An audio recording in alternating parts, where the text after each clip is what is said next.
ये है story times. ईदगाह कहानी के रचयिता मुंशी प्रेमचंद हिंदी साहित्य के उन महान कथाकारों में से एक हैं जिन्होंने आम जनजीवन के संघर्षों और संवेदनाओं को अपनी कहानियों में अद्भुत तरीके से पिरोया। इस कहानी में उन्होंने बाल मनोविज्ञान को इतने सहज और मार्मिक तरीके से प्रस्तुत किया है कि यह पाठक के दिल को छू जाती है। क्या आपने कभी सोचा है कि एक छोटे से बच्चे का बड़ा सपना क्या हो सकता है? क्या आप समझ सकते हैं कि एक मासूम बच्चे के दिल में अपने परिवार के लिए कितनी चिंता हो सकती है? ईदगाह की यह कहानी आपको हामिद नाम के उस छोटे से लड़के की यात्रा पर ले जाएगी, जहां उसकी गरीबी और संघर्ष आपको अंदर तक झकझोर देंगे। हामिद का वह मासूम चेहरा, जिसकी जेब में बस 3 पैसे हैं लेकिन दिल में अनगिनत सपने और अपनी दादी के लिए असीम प्यार, आपको सोचने पर मजबूर कर देगा। क्या वास्तव में सच्ची खुशी खिलौनों में है या फिर अपनों की खुशी में? तो चलिए शुरू करते हैं। वो 1। रमजान के पूरे 30 रोजों के बाद ईद आई है। कितना मनोहर, कितना सुहावना प्रभाव है। वृक्षों पर अजीब हरियाली है, खेतों में कुछ अजीब रौनक है, आसमान पर कुछ अजीब लालिमा है। आज का सूर्य देखो, कितना प्यारा, कितना शीतल है, यानी संसार को ईद की बधाई दे रहा है। गांव में कितनी हलचल है, ईदगाह जाने की तैयारियां हो रही हैं। किसी के कुर्ते में बटन नहीं है, पड़ोस के घर में सुई धागा लेने दौड़ा जा रहा है। किसी के जूते खड़े हो गए हैं, उनमें तेल डालने के लिए तेली के घर पर भागा जाता है। जल्दी जल्दी बैलों को सानी पानी दे दें, ईदगाह से लौटते लौटते दोपहर हो जाएगी। 3 कोस का पैदल रास्ता, फिर सैकड़ों आदमियों से मिलना भेंटना, दोपहर के पहले लौटना असंभव है। लड़के सबसे ज्यादा प्रसन्न हैं। किसी ने एक रोजा रखा है, वह भी दोपहर तक। किसी ने वह भी नहीं, लेकिन ईदगाह जाने की खुशी उनके हिस्से की चीज है। रोजे बड़े बूढ़ों के लिए होंगे, इनके लिए तो ईद है। रोज ईद का नाम रटते थे, आज वह आ गई। अब जल्दी पड़ी है कि लोग ईदगाह क्यों नहीं चलते? इन्हें गृहस्थी की चिंताओं से क्या प्रयोजन? सेवैयों के लिए दूध और शक्कर घर में है या नहीं? इनकी बला से ये तो सेवैयां खाएंगे। वह क्या जाने कि अब्बा जान क्यों बदहवास चौधरी कायम अली के घर दौड़े जा रहे हैं। उन्हें क्या खबर कि चौधरी आंखें बदल लें तो ये सारी ईद मुहर्रम हो जाए। उनकी अपनी जेबों में तो कुबेर का धन भरा हुआ है। बार बार जेब से अपना खजाना निकालकर गिनते हैं और खुश होकर फिर रख लेते हैं। महमूद गिनता है, 1, 2, 10, 12। उसके पास 12 पैसे हैं। मोहसिन के पास 1, 2, 3, 8, 9, 15 पैसे हैं। इन्हीं अनगिनती पैसों में अनगिनती चीजें लाएंगे, खिलौने, मिठाइयां, बिगुल, गेंद और जाने क्या क्या। और सबसे ज्यादा प्रसन्न है हामिद, वह 4-5 साल का गरीब सूरत दुबला पतला लड़का, जिसका बाप गत वर्ष हैजे की भेंट हो गया और मां न जाने क्यों पीली होती होती एक दिन मर गई। किसी को पता क्या बीमारी है, कहती तो कौन सुनने वाला था। दिल पर जो कुछ बीतती थी वह दिल में ही सहती थी, और जब न सहा गया तो संसार से विदा हो गई। अब हामिद अपनी बूढ़ी दादी अमीना की गोद में सोता है और उतना ही प्रसन्न है। उसके अब्बा जान रुपये कमाने गए हैं, बहुत सी थैलियां लेकर आएंगे। अम्मी जान अल्लाह मियाँ के घर से उसके लिए बड़ी अच्छी अच्छी चीजें लाने गई हैं, इसलिए हामिद प्रसन्न है। आशा तो बड़ी चीज है, और फिर बच्चों की आशा, उनकी कल्पना तो राई का पर्वत बना लेती है। हामिद के पांव में जूते नहीं हैं, सिर पर एक पुरानी धुरानी टोपी है जिसका गोटा काला पड़ गया है, फिर भी वह प्रसन्न है। जब उसके अब्बा जान थैलियां और अम्मी जान नियामतें लेकर आएंगी तो वह दिल से अरमान निकाल लेगा। तब देखेगा मोहसिन, नूरे और सम्मी कहां से उतने पैसे निकालेंगे। अभागिन अमीना अपनी कोठरी में बैठी रो रही है। आज ईद का दिन, उसके घर में दाना नहीं।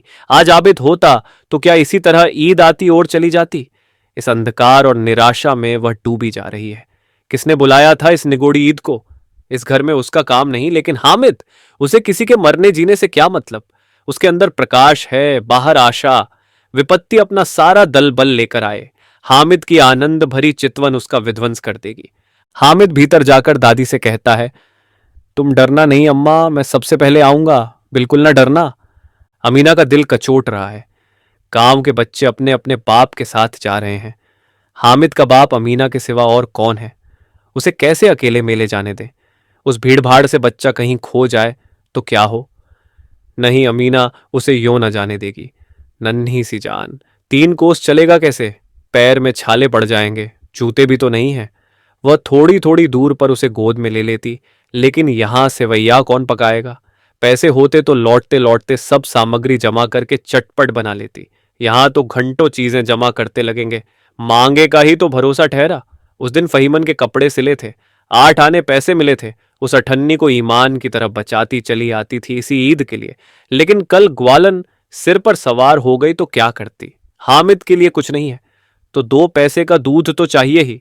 अब तो कुल 2 आने पैसे बच रहे हैं। 3 पैसे हामिद की जेब में, 5 अमीना के बटुए में।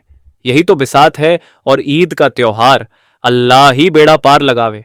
धोबन और नाइन और मेहतरानी और चुड़िहारिन सभी तो आएंगी। सभी को सेवैया चाहिए और थोड़ा किसी को आंखों नहीं लगता। किस किस से मुंह चुराएगी और मुंह क्यों चुराए। साल भर का त्योहार है। जिंदगी खैरियत से रहे, उनकी तकदीर भी तो उसी के साथ है। बच्चे को खुदा सलामत रखे, ये दिन भी कट जाएंगे।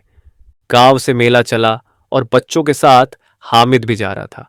कभी सबके सब दौड़कर आगे निकल जाते, फिर किसी पेड़ के नीचे खड़े होकर साथ वालों का इंतजार करते। ये लोग क्यों इतना धीरे धीरे चल रहे हैं। हामिद के पैरों में तो जैसे पर लग गए हैं। वह कभी थक सकता है। शहर का दामन आ गया। सड़क के दोनों ओर अमीरों के बगीचे हैं। पक्की 4 दीवारी बनी हुई है। पेड़ों में आम और लीचियां लगी हुई हैं। कभी कभी कोई लड़का कंकड़ी उठाकर आम पर निशान लगाता है। माली अंदर से गाली देता हुआ निकलता है। लड़के वहां से एक फरलांग पर हैं, खूब हंस रहे हैं। माली को कैसा उल्लू बनाया है। बड़ी बड़ी इमारतें आने लगीं। ये अदालत है, ये कॉलेज है, ये क्लब घर है। इतने बड़े कॉलेज में कितने लड़के पढ़ते होंगे। सब लड़के नहीं हैं जी, बड़े बड़े आदमी हैं सच। उनकी बड़ी बड़ी मूंछें हैं। इतने बड़े हो गए, अभी तक पढ़ने जाते हैं। न जाने कब तक पढ़ेंगे और क्या करेंगे इतना पढ़कर। हामिद के मदरसे में 2-3 बड़े बड़े लड़के हैं, बिल्कुल 3 कौड़ी के। रोज मार खाते हैं, काम से जी चुराने वाले। इस जगह भी उसी तरह के लोग होंगे और क्या। क्लब घर में जादू होता है। सुना है यहां मुर्दों की खोपड़ियां दौड़ती हैं और बड़े बड़े तमाशे होते हैं, पर किसी को अंदर नहीं जाने देते। और वहां शाम को साहब लोग खेलते हैं, बड़े बड़े आदमी खेलते हैं, मूंछ और दाढ़ी वाले। और मेमे भी खेलती हैं सच। हमारी अम्मा को यह दे दो, क्या नाम है, बैट, तो उसे पकड़ ही ना सकें, घुमाते ही लुढ़क जाएं। महमूद ने कहा। हमारी अम्मी जान का तो हाथ कांपने लगे, अल्लाह कसम। मोहसिन बोला। चलो, मनो आटा पीस डालती है। जरा सा बैट पकड़ लेंगी तो हाथ कांपने लगेंगे। सैकड़ों घड़े पानी रोज निकालती है। 5 घड़े तो तेरी भैंस पी जाती है। किसी मेम को एक घड़ा पानी भरना पड़े तो आंखों तले अंधेरा आ जाए। महमूद। लेकिन दौड़ती तो नहीं, उछल कूद तो नहीं सकती। मोहसिन। हाँ, उछल कूद तो नहीं सकती, लेकिन उस दिन मेरी गाय खुल गई थी और चौधरी के खेत में जा पड़ी थी। अम्मा इतना तेज दौड़ी कि मैं उन्हें ना पा सका, सच। आगे चले। हलवाइयों की दुकानें शुरू हुईं। आज खूब सजी हुई थी। इतनी मिठाइयां कौन खाता है। देखो ना, एक एक दुकान पर मनो होंगी। सुना है रात को जिन्नात आकर खरीद ले जाते हैं। अब्बा कहते थे कि आधी रात को एक आदमी हर दुकान पर जाता है और जितना माल बचा होता है वह तुलवा लेता है और सचमुच के रुपये देता है, बिल्कुल ऐसे ही रुपए। हामिद को यकीन ना आया। ऐसे रुपए जिन्नात को कहां से मिल जाएंगे। मोहसिन ने कहा। जिन्नात को रुपये की क्या कमी, जिस खजाने में चाहें चले जाएं। लोहे के दरवाजे तक उन्हें नहीं रोक सकते जनाब। आप हैं किस फेर में। हीरे जवाहरात तक उनके पास रहते हैं। जिससे खुश हो गए उसे टोकरों जवाहरात दे दिए। अभी यहीं बैठे हैं, 5 मिनट में कलकत्ता पहुंच जाए। हामिद ने फिर पूछा। जिन्नात बहुत बड़े बड़े होते हैं। मोहसिन। एक एक सिर आसमान के बराबर होता है जी। जमीन पर खड़ा हो जाए तो उसका सिर आसमान से जा लगे, मगर चाहे तो एक लोटे में घुस जाए। हामिद। लोग उन्हें कैसे खुश करते होंगे। कोई मुझे यह मंत्र बता दे तो एक जिन्न को खुश कर लूं। मोहसिन। अब ये तो मैं नहीं जानता, लेकिन चौधरी साहब के काबू में बहुत से जिन्नात हैं। कोई चीज चोरी जाए, चौधरी साहब उसका पता लगा देंगे और चोर का नाम बता देंगे। जुमराती का बचवा उस दिन खो गया था। 3 दिन हैरान हुए, कहीं ना मिला, तब झक मारकर चौधरी के पास गए। चौधरी ने तुरंत बता दिया, मवेशी खाने में है, और वहीं मिला। जिन्नात आकर उन्हें सारे जहान की खबर दे जाते हैं। अब उसकी समझ में आ गया कि चौधरी के पास क्यों इतना धन है और क्यों उनका इतना सम्मान है। आगे चले। ये पुलिस लाइन है, यहीं सब कांस्टेबल कवायद करते हैं। राइटन फाइफो, रात को बेचारे घूम घूम कर पहरा देते हैं, नहीं चोरियां हो जाए। मोहसिन ने प्रतिवाद किया, ये कांस्टेबल पहरा देते हैं? तभी तुम बहुत जानते हो अजी हजरत, ये चोरी करते हैं। शहर के जितने चोर डाकू हैं सब इनसे मिले रहते हैं। रात को ये लोग चोरों से तो कहते हैं चोरी करो और आप दूसरे मोहल्ले में जाकर जागते रहो पुकारते हैं। तभी इन लोगों के पास इतने रुपए आते हैं। मेरे मामू एक थाने में कानिस्टेबल हैं, 20 रुपया महीना पाते हैं, लेकिन 50 रुपये घर भेजते हैं। अल्लाह कसम, मैंने एक बार पूछा था कि मामू आप इतने रुपए कहां से पाते हैं? हंसकर कहने लगे, बेटा अल्लाह देता है। फिर आप ही बोले, हम लोग चाहें तो एक दिन में लाखों मार लाएं। हम तो इतना ही लेते हैं जिसमें अपनी बदनामी ना हो और नौकरी ना चली जाए। हामिद ने पूछा, ये लोग चोरी करवाते हैं तो कोई इन्हें पकड़ता नहीं? मोहसिन उसकी नादानी पर दया दिखाकर बोला, अरे पागल, इन्हें कौन पकड़ेगा? पकड़ने वाले तो ये लोग खुद हैं, लेकिन अल्लाह इन्हें सजा भी खूब देता है। हराम का माल हराम में जाता है। थोड़े ही दिन हुए मामू के घर में आग लग गई। सारी लेई पूंजी जल गई, एक बर्तन तक न बचा। कई दिन पेड़ के नीचे सोए, अल्लाह कसम पेड़ के नीचे। फिर न जाने कहां से 100 कर्ज लाए तो बर्तन भांडे आए। हामिद, 100 तो 50 से ज्यादा होते हैं। कहां 50 कहां 100। 50 एक थैली भर होता है, 100 तो 2 थैलियों में भी नहीं अन्न। अब बस्ती घनी होने लगी। ईदगाह जाने वालों की टोलियां नजर आने लगी, एक से एक भड़कीले वस्त्र पहने हुए, कोई इक्के तांगे पर सवार, कोई मोटर पर। सभी इत्र में बसे, सभी के दिलों में उमंग। ग्रामीणों का यह छोटा सा दल अपनी विपन्नता से बेखबर संतोष और धैर्य में मग्न चला जा रहा था। बच्चों के लिए नगर की सभी चीजें अनोखी थीं। जिस चीज की ओर ताकते ताकते ही रह जाते और पीछे से बार बार हार्न की आवाज होने पर भी न चेतते। हामिद तो मोटर के नीचे जाते जाते बचा। सहसा ईदगाह नजर आई। ऊपर इमली के घने वृक्षों की छाया है, नीचे पक्का फर्श है जिस पर जाजम बिछा हुआ है, और रोजेदारों की पंक्तियां एक के पीछे एक न जाने कहां तक चली गई हैं, पक्की जगत के नीचे तक, जहां जाजम भी नहीं है। नए आने वाले आकर पीछे की कतार में खड़े हो जाते हैं। आगे जगह नहीं है, यहां कोई धन और पद नहीं देखता। इस्लाम की निगाह में सब बराबर हैं। इन ग्रामीणों ने भी वजू किया और पिछली पंक्ति में खड़े हो गए। कितना सुंदर संचालन है, कितनी सुंदर व्यवस्था। लाखों सिर एक साथ सिजदे में झुक जाते हैं, फिर सबके सब एक साथ खड़े हो जाते हैं, एक साथ झुकते हैं और एक साथ घुटनों के बल बैठ जाते हैं। कई बार यही क्रिया होती है जैसे बिजली की लाखों बत्तियां एक साथ प्रदीप्त हों और एक साथ बुझ जाए, और यही क्रम चलता रहा। कितना अपूर्व दृश्य था, जिसकी सामूहिक क्रियाएं, विस्तार और अनंतता हृदय को श्रद्धा, गर्व और आत्मानंद से भर देती थी। मानो भ्रातृत्व का एक सूत्र इन समस्त आत्माओं को एक लड़ी में पिरोए हुए है।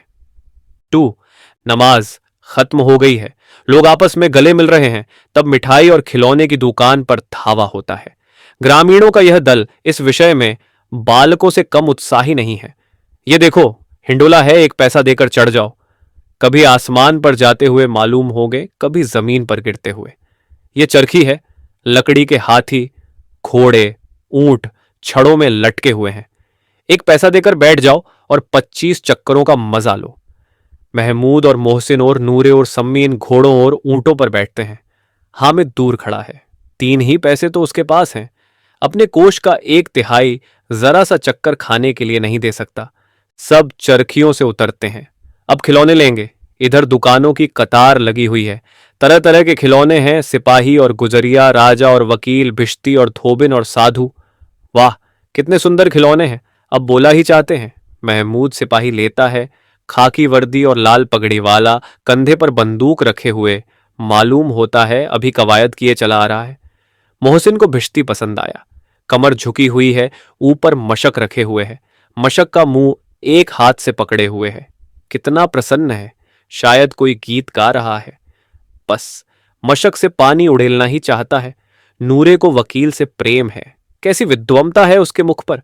काला चोगा, नीचे सफेद अचकन, अचकन के सामने की जेब में घड़ी, सुनहरी जंजीर, एक हाथ में कानून का पोथा लिए हुए। मालूम होता है अभी किसी अदालत से जिरह या बहस किए चले आ रहे हैं। ये सब 2-2 पैसे के खिलौने हैं। हामिद के पास कुल 3 पैसे हैं। इतने महंगे खिलौने वह कैसे ले? खिलौना कहीं हाथ से छूट पड़े तो चूर चूर हो जाए, जरा पानी पड़े तो सारा रंग घुल जाए। ऐसे खिलौने लेकर वह क्या करेगा, किस काम के? मोहसिन कहता है, मेरा बिशती रोज पानी दे जाएगा सांझ सवेरे। महमूद, और मेरा सिपाही घर का पहरा देगा, कोई चोर आएगा तो फौरन बंदूक से फैर कर देगा। नूरे, और मेरा वकील खूब मुकदमा लड़ेगा। सम्मी और मेरी धोबिन रोज कपड़े धोएगी। हामिद खिलौनों की निंदा करता है, मिट्टी ही के तो हैं, गिरे तो चकनाचूर हो जाएं, लेकिन ललचाई हुई आंखों से खिलौनों को देख रहा है और चाहता है कि जरा देर के लिए उन्हें हाथ में ले सकता। उसके हाथ अनायास ही लपकते हैं, लेकिन लड़के इतने त्यागी नहीं होते हैं, विशेषकर जब अभी नया शौक है। हामिद ललचाता रह जाता है। खिलौने के बाद मिठाइयाँ आती हैं। किसी ने रेवड़ियाँ ली हैं, किसी ने गुलाब जामुन, किसी ने सोहन हलवा। मजे से खा रहे हैं। हामिद बिरादरी से पृथक है। अभागे के पास 3 पैसे हैं, क्यों नहीं कुछ लेकर खाता? ललचाई आंखों से सबकी ओर देखता है। मोहसिन कहता है, हामिद रेवड़ी ले जा, कितनी खुशबूदार है। हामिद को संदेह हुआ, ये केवल क्रूर विनोद है, मोहसिन इतना उदार नहीं है, लेकिन यह जानकर भी वह उसके पास जाता है। मोहसिन दोने से एक रेवड़ी निकालकर हामिद की ओर बढ़ाता है। हामिद हाथ फैलाता है। मोहसिन रेवड़ी अपने मुंह में रख लेता है। महमूद, नूरे और सम्मी खूब तालियां बजा बजा कर हंसते हैं। हामिद खिसिया जाता है। मोहसिन, अच्छा, अब की जरूर देंगे हामिद, अल्लाह कसम, ले जाओ। हामिद, रखे रहो, क्या मेरे पास पैसे नहीं है? सम्मी, 3 ही पैसे तो हैं। 3 पैसे में क्या क्या लोगे? महमूद, हमसे गुलाब जामुन ले जाओ हामिद। मोमिन बदमाश है। हामिद, मिठाई कौन बड़ी नेमत है, किताब में इसकी कितनी बुराइयां लिखी हैं। मोहसिन, लेकिन दिल में कह रहे होंगे कि मिले तो खा लें, अपने पैसे क्यों नहीं निकालते? महमूद, हम समझते हैं इसकी चालाकी, जब हमारे सारे पैसे खर्च हो जाएंगे तो हमें ललचा ललचा कर खाएगा। मिठाइयों के बाद कुछ दुकानें लोहे की चीजों की, कुछ गिलट और कुछ नकली गहनों की। लड़कों के लिए यहां कोई आकर्षण न था। वे सब आगे बढ़ जाते हैं। हामिद लोहे की दुकान पर रुक जाता है। कई चिमटे रखे हुए थे। उसे ख्याल आया, दादी के पास चिमटा नहीं है। तवे से रोटियां उतारती हैं तो हाथ जल जाता है। अगर वह चिमटा ले जाकर दादी को दे दे तो वह कितना प्रसन्न होंगी। फिर उनकी उंगलियां कभी न जलेंगी। घर में एक काम की चीज हो जाएगी। खिलौने से क्या फायदा, व्यर्थ में पैसे खराब होते हैं। जरा देर ही तो खुशी होती है, फिर तो खिलौने को कोई आंख उठाकर नहीं देखता। ये तो घर पहुंचते पहुंचते टूट फूट बराबर हो जाएंगे, या छोटे बच्चे जो मेले में नहीं आए हैं जिद करके ले लेंगे और तोड़ा डालेंगे। चिमटा कितने काम की चीज है।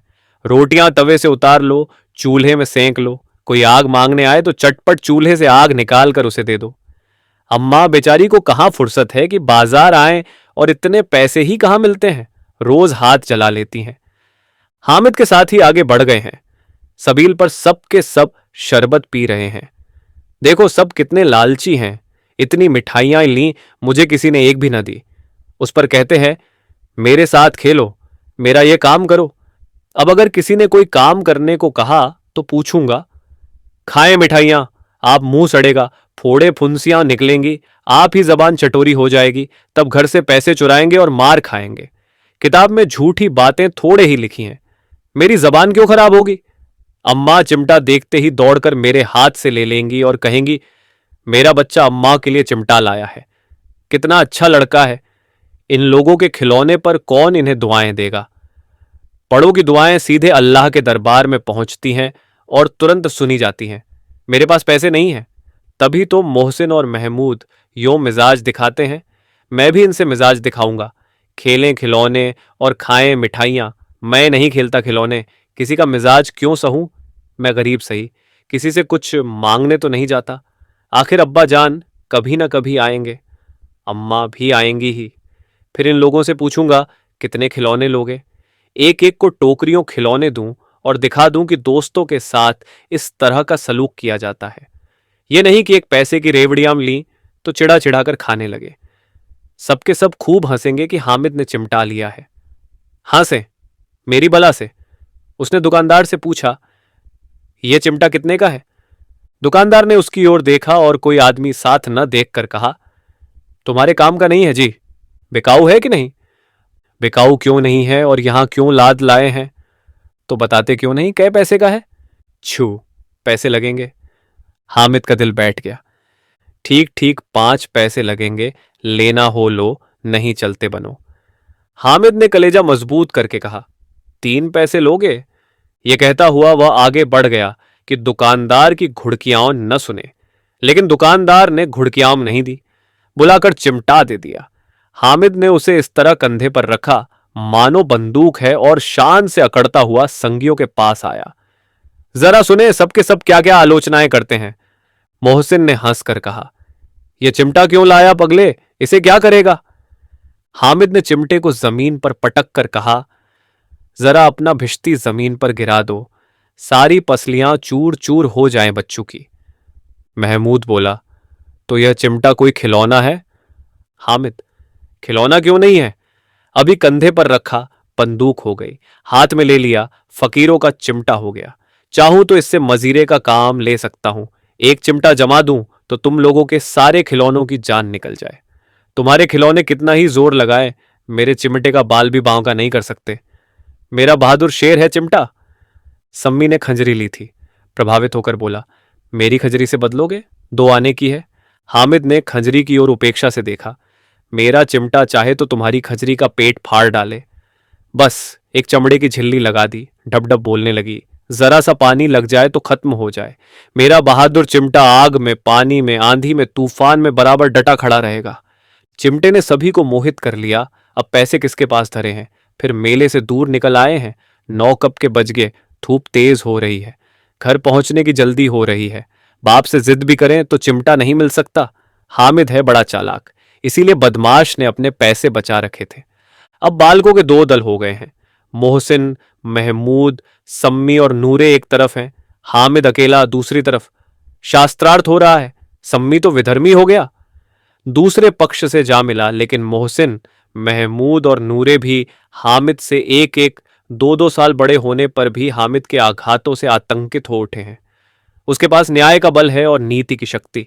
एक और मिट्टी है, दूसरी ओर लोहा, जो इस वक्त अपने को फौलाद कह रहा है। वह अजेय है, घातक है। अगर कोई शेर आ जाए तो मियाँ बिश्ती के छक्के छूट जाए, मियाँ सिपाही मिट्टी की बंदूक छोड़कर भागें, वकील साहब की नानी मर जाए, चोगे में मुंह छिपाकर जमीन पर लेट जाए, मगर यह चिमटा, यह बहादुर, यह रुस्तम हिंद लपक कर शेर की गर्दन पर सवार हो जाएगा और उसकी आंखें निकाल लेगा। मोहसिन ने एड़ी चोटी का जोर लगाकर कहा, अच्छा, पानी तो नहीं भर सकता? हामिद ने चिमटे को सीधा खड़ा करके कहा, भिश्ती को एक डांट बताएगा तो दौड़ा हुआ पानी लाकर उसके द्वाड़र पर छिड़कने लगेगा। मोहसिन परास्त हो गया, पर महमूद ने कुमुक पहुंचाई, अगर बच्चा पकड़ जाए तो अदालत में बंधे बंधे फिरेंगे, तब तो वकील साहब के पैरों पड़ेंगे। हामिद इस प्रबल तर्क का जवाब न दे सका। उसने पूछा, हमें पकड़ने कौन आएगा? नूरे ने अकड़ कर कहा, यह सिपाही बंदूक वाला। हामिद ने मुंह चिढ़ाकर कहा, ये बेचारे हम बहादुर रूस्त में हिंद को पकड़ेंगे। अच्छा लाओ, अभी जरा कुश्ती हो जाए, इसकी सूरत देखकर दूर से भागेंगे। पकड़ेंगे क्या बेचारे? मोहसिन को एक नई चोट सूझ गई। तुम्हारे चिमटे का मुंह रोज आग में जलेगा। उसने समझा था कि हामिद लाजवाब हो जाएगा, लेकिन यह बात न हुई। हामिद ने तुरंत जवाब दिया, आग में बहादुर ही कूदते हैं जनाब। तुम्हारे यह वकील, सिपाही और भिश्ती लौंडियों की तरह घर में घुस जाएंगे। आग में कूदना वह काम है जो यह रूस्त में हिंद ही कर सकता है। महमूद ने एक जोर लगाया, वकील साहब, कुर्सी मेज पर बैठेंगे, तुम्हारा चिमटा तो बावर्ची खाने में जमीन पर पड़ा रहेगा। इस तर्क ने सम्मी और नूरे को भी सजीव कर दिया। कितने ठिकाने की बात कही है पट्टे ने। चिमटा बावर्ची खाने में पड़ा रहने के सिवा और क्या कर सकता है? हामिद को कोई फड़कता हुआ जवाब न सूझा तो उसने धांधली शुरू की, मेरा चिमटा बावर्ची खाने में नहीं रहेगा। वकील साहब कुर्सी पर बैठेंगे तो जाकर उन्हें जमीन पर पटक देगा और उनका कानून उनके पेट में डाल देगा। बात कुछ बनी नहीं, खासी गाली गलौज थी, लेकिन कानून को पेट में डालने वाली बात छा गई। ऐसी छा गई कि तीनों सूरमा मुंह ताकते रह गए, मानो कोई ढेलचा कनकौआ किसी गंडे वाले कनकुए को काट गया हो। कानून मुंह से बाहर निकलने वाली चीज है, उसको पेट के अंदर डाल दिया जाना बेतुकी सी बात होने पर भी कुछ नयापन रखती है। हामिद ने मैदान मार लिया। उसका चिमटा रुस्तमे हिंद है। अब इसमें मोहसिन, महमूद, नूरे, सम्मी किसी को भी आपत्ति नहीं हो सकती। विजेता को हारने वालों से जो सत्कार मिलना स्वाभाविक है, वह हामिद को भी मिला। औरों ने 3-3, 4-4 आने पैसे खर्च किए, पर कोई काम की चीज न ले सके। हामिद ने 3 पैसे में रंग जमा लिया। सच ही तो है, खिलौनों का क्या भरोसा, टूट फूट जाएंगे। हामिद का चिमटा तो बना रहेगा बरसों। संधि की शर्तें तय होने लगीं। मोहसिन ने कहा, जरा अपना चिमटा दो, हम भी देखें। तुम हमारा भिश्ती लेकर देखो। महमूद और नूरे ने भी अपने अपने खिलौने पेश किए। हामिद को इन शर्तों को मानने में कोई आपत्ति न थी। चिमटा बारी बारी से सबके हाथ में गया और उनके खिलौने बारी बारी से हामिद के हाथ में आए। कितने खूबसूरत खिलौने हैं। हामिद ने हारने वालों के आंसू पोंछे। मैं तुम्हें चिढ़ा रहा था, सच। ये चिमटा भला इन खिलौनों की क्या बराबरी करेगा, मालूम होता है। अब बोले, अब बोले। लेकिन मोहसिन की पार्टी को इस दिलासे से संतोष नहीं होता। चिमटे का सिक्का खूब बैठ गया है। चिपका हुआ टिकट अब पानी से नहीं छूट रहा है। मोहसिन, लेकिन इन खिलौनों के लिए कोई हमें दुआ तो ना देगा। महमूद, दुआ को लिए फिरते हो, उल्टे मार न पड़े।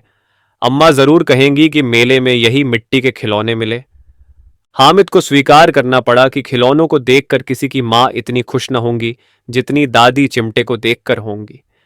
3 पैसों ही में तो उसे सब कुछ करना था और उन पैसों के इस उपयोग पर पछतावे की बिल्कुल जरूरत न थी। फिर अब तो चिमटा रूस्त में हिंद है और सभी खिलौनों का बादशाह। रास्ते में महमूद को भूख लगी। उसके बाप ने केले खाने को दिए। महमूद ने केवल हामिद को साझी बनाया। उसके अन्य मित्र मुंह ताकते रह गए। ये उस चिमटे का प्रसाद था। 11 बजे गांव में हलचल मच गई। मेले वाले आ गए। मोहसिन की छोटी बहन ने दौड़कर भिश्ती उसके हाथ से छीन लिया और मारे खुशी के जा उछली तो मियाँ भिश्ती नीचे आ रहे और सुरलोक से धारे। इस पर भाई बहन में मारपीट हुई। दानों खूब रोए। उनकी अम्मा यह शोर सुनकर बिगड़ी और दोनों को ऊपर से 2-2 चांटे और लगाए। मियाँ नूरे के वकील का अंत उनके प्रतिष्ठानुकूल इससे ज्यादा गौरवमय हुआ। वकील जमीन पर या ताक पर तो नहीं बैठ सकता, उसकी मर्यादा का विचार तो करना ही होगा। दीवार में खूंटियां गाड़ी गई, उन पर लकड़ी का एक पटरा रखा गया। पटरे पर कागज का कालीन बिछाया गया। वकील साहब राजा भोज की भांति सिंहासन पर विराजे। नूरे ने उन्हें पंखा झलना शुरू किया। अदालतों में खस की टट्टियाएं और बिजली के पंखे रहते हैं, क्या यहां मामूली पंखा भी ना हो? कानून की गर्मी दिमाग पर चढ़ जाएगी कि नहीं? बांस का पंखा आया और नूरे हवा करने लगे। मालूम नहीं पंखे की हवा से या पंखे की चोट से वकील साहब स्वर्गलोक से मृत्युलोक में आ रहे और उनका माटी का चोला माटी में मिल गया। फिर बड़े जोर शोर से मातम हुआ और वकील साहब की अस्थि घूरे पर डाल दी गई। अब रहा महमूद का सिपाही। उसे चटपट गांव का पहरा देने का चार्ज मिल गया। लेकिन पुलिस का सिपाही कोई साधारण व्यक्ति तो नहीं जो अपने पैरों चले।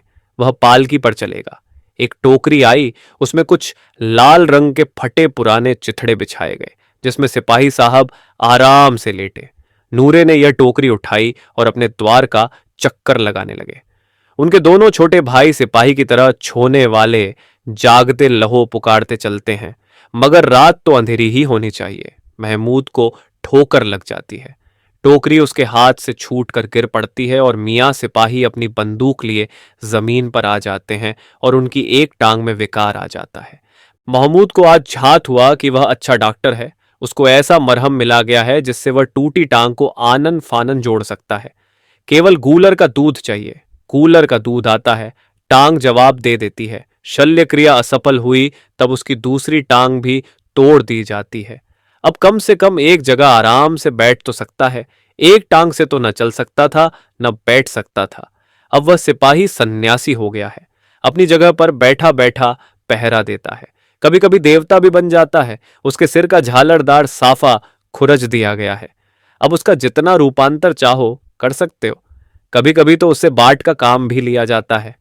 अब मियाँ हामिद का हाल सुनिए। अमीना उसकी आवाज सुनते ही दौड़ी और उसे गोद में उठाकर प्यार करने लगी। सहसा उसके हाथ में चिमटा देखकर वह चौंकी। यह चिमटा कहाँ था? मैंने मोल लिया है। कै पैसे में? 3 पैसे दिए। अमीना ने छाती पीट ली। ये कैसा बेसमझ लड़का है कि दोपहर हुआ कुछ खाया न पिया। लाया क्या? चिमटा। सारे मेले में तुझे और कोई चीज न मिली जो यह लोहे का चिमटा उठा लाया। हामिद ने अपराधी भाव से कहा, तुम्हारी उंगलियां तवे से जल जाती थीं, इसलिए मैंने इसे लिया। बुढ़िया का क्रोध तुरंत स्नेह में बदल गया, और स्नेह भी वह नहीं जो प्रगल्भ होता है और अपनी सारी कसक शब्दों में बिखेर देता है। यह मूक स्नेह था, खूब ठोस, रस और स्वाद से भरा हुआ। बच्चे में कितना त्याग, कितना सद्भाव और कितना विवेक है। दूसरों को खिलौने लेते और मिठाई खाते देखकर इसका मन कितना ललचाया होगा। इतना जब्त इससे हुआ कैसे? वहां भी इसे अपनी बुढ़िया दादी की याद बनी रही। अमीना का मन गदगद हो गया।